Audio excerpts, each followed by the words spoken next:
Hi friends, മിനീസ് വേൾഡിലേക്ക് എല്ലാവർക്കും സ്വാഗതം. ഇന്നൊരു ചിക്കൻ ബ്രസ്റ്റിൻ്റെ റെസിപ്പിയാണ് കാണുന്നത്. Pan grill sweet and tangy chicken breast. അത് 2 കിലോ ചിക്കൻ ബ്രസ്റ്റ് ഉണ്ട്. അത് വൃത്തിയായി കഴുകിയെടുത്ത് വെള്ളം മാറിന ശേഷം 2 സൈഡും വരഞ്ഞു കൊടുക്കണം. ആ വരഞ്ഞു കൊടുത്തതിലേക്ക് നമ്മൾ കോട്ടിങ്ങിനായിട്ട് 3 ടേബിൾ സ്പൂണ് കോൺഫ്ലവർ ചേർത്ത് കൊടുത്തു. ആ കോൺഫ്ലവർ ആ ചിക്കൻ ബ്രസ്റ്റ് നല്ലൊരു കോട്ടിങ് കിട്ടും. അതിനാണ് നമ്മൾ കോൺഫ്ലവർ ചേർത്ത് കൊടുക്കുന്നത്. ഇതിലേക്ക് 1 ടേബിൾ സ്പൂണ് പെപ്പർ പൗഡർ ചേർത്ത് കൊടുത്തു. പിന്നെ അതിലേക്ക് നമ്മൾ ഒരു ഫുൾ മുട്ട ചേർത്ത് കൊടുത്തു. അതിലേക്ക് വീണ്ടും നമ്മൾ സോയാ സോസ് വേണം. സോയാ സോസ് നല്ലൊരു ടേസ്റ്റ് കൊടുക്കും ആ ചിക്കൻ ബ്രസ്റ്റിന്.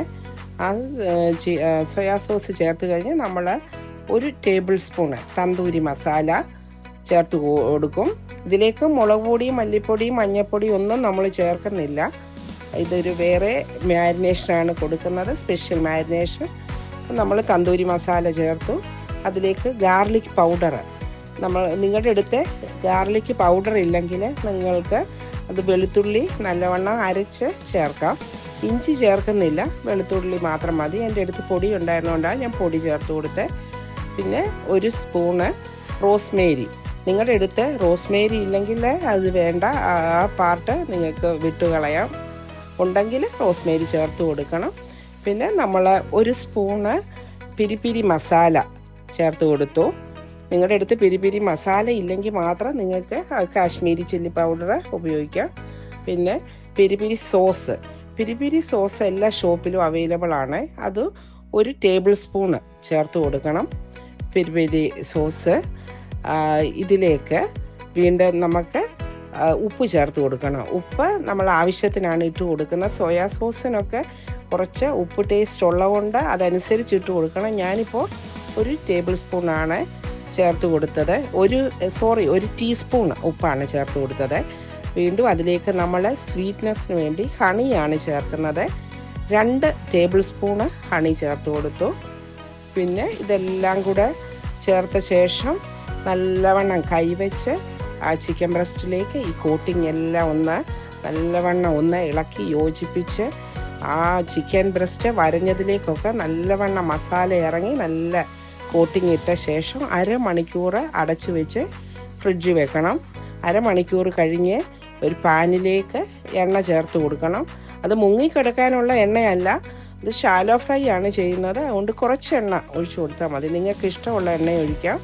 വീണ്ടും അതിലേക്ക് എണ്ണ ചൂടാകുമ്പം ഓരോ ചിക്കൻ ബ്രസ്റ്റായിട്ട് ഇട്ട് കൊടുത്ത് ആ ചിക്കൻ ബ്രസ്റ്റ് ഓരോ സൈഡും ലോ ടു മീഡിയം ഫ്ലെയിമിലാണ് ഇപ്പം തീ ഇരിക്കുന്നത്. ചെറിയ മീഡിയം ഫ്ലെയിമിൽ അത് 2 സൈഡും തിരിച്ചും മറിച്ചും ഇട്ട് കൊടുത്ത് ഒന്ന് കുക്ക് ചെയ്തെടുക്കണം. അങ്ങനെ ഞാൻ മൊത്തത്തിൽ 2 സൈഡ് ഓരോ സൈഡും 10 മിനിറ്റ് വെച്ച്, അത് 10 മിനിറ്റ് ഒരേ സമയം ഇരിക്കുമല്ല, ഇടയ്ക്കിടയ്ക്ക് ഒന്ന് മറിച്ച് ഇട്ട് കൊടുക്കണം. ആദ്യം ചിക്കൻ ഇട്ട് കഴിഞ്ഞ് ഒരു 3-4 മിനിറ്റ് കഴിഞ്ഞേ മറിച്ച് കൊടുക്കാവൂ, അല്ലെങ്കിൽ അതിലെ കോട്ടിങ് ഫുള്ള് വിട്ടുപോകും. അതുകൊണ്ട് നിങ്ങൾ ആദ്യം ചിക്കൻ ഇട്ട് കൊടുത്തു കഴിഞ്ഞ് ഒരു 3 മിനിറ്റ് വെയിറ്റ് ചെയ്ത് കഴിഞ്ഞ് തിരിച്ചിട്ട് കൊടുക്കണം. അത് വീണ്ടും തിരിച്ചു മറിച്ചു അങ്ങനെ ഇട്ട് ഫുള്ള് ഒരു 20 മിനിറ്റോളം എടുത്തു. അങ്ങനെയാണ് അത് കുക്ക് ചെയ്തെടുത്തത്. അത് കഴിഞ്ഞപ്പം നല്ല അടിപൊളി ഒരു ചിക്കൻ ബ്രസ്റ്റാണ്. അതിനകത്തേക്ക് ഈ സോസുകളൊക്കെ ചേർത്ത് നിങ്ങൾ കണ്ടല്ലോ. അപ്പോൾ ആ സ്വീറ്റ് ആൻഡ് ടാങ്ങി ഒരു ടേസ്റ്റാണ്, അടിപൊളി. അതിൻ്റെ കൂടെ നമുക്ക് ഇഷ്ടമുള്ള വെജിറ്റബിൾസ് ഉപയോഗിക്കാം. ഞാൻ ക്യാരറ്റും ഒലിവ്സ്, ലെമൺ, അതുപോലെ ചെറുതായിട്ട് കട്ട് ചെയ്തെടുത്ത കുക്കുംബർ, അതുപോലെ റാഡിഷ്, പിക്കിൾ ചില്ലി, ഇത്രയുമാണ്. പിന്നെ യെല്ലോ കളറ് വാട്ടർമെലന് ലാസ്റ്റ് കഴിക്കാൻ വേണ്ടി. ഇത്രയുമാണ് ഞങ്ങൾ ഡിന്നറിന് വേണ്ടി ഉപയോഗിച്ചത് ഈ ചിക്കൻ ബ്രസ്റ്റിൻ്റെ കൂടെ. അപ്പം ഞാനൊന്ന് ടേസ്റ്റ് ചെയ്ത് കാണിക്കാം. നല്ല അടിപൊളി ഒരു ടേസ്റ്റാണ്. നിങ്ങളൊന്ന് ചെയ്ത് നോക്കണം. നല്ല വെറൈറ്റിയാണിത്. അപ്പം നിങ്ങൾക്ക് എല്ലാവർക്കും ഈ റെസിപ്പി ഇഷ്ടമായെന്ന് വിചാരിക്കുന്നു. എൻ്റെ വീണ്ടും നല്ലൊരു റെസിപ്പിയുമായിട്ട് ഉടനെ കാണാം. അതുവരേക്കും എല്ലാവർക്കും ബൈ. Thank you all.